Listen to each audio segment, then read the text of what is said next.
Magandang araw sa bawat isa sa atin. Ayan, pagkain na naman tayo ulit. So, magluluto tayo ng squash and sardine soup. Ayan.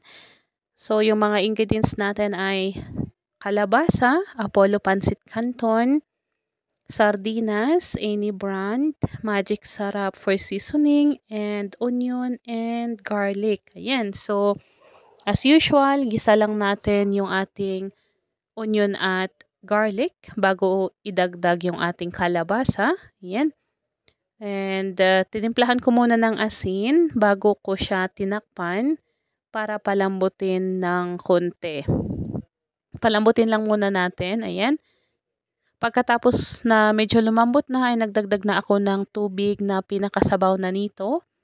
Ayan, para may sabaw tayo. And then, dinagdag ko na din yung ating Apollo Pancit Canton at yung sardinas.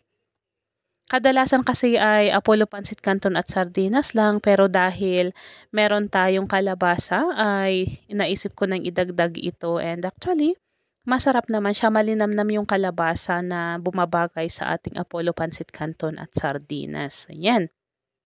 So, nung dinagdag ko na yung ating Apollo Pancit Canton at sardinas ay tinakpan ko na siya ng saglitan ulit para tuluyan ng maluto yung ating Apollo Pancit Canton at lumambot na din yung ating kalabasa.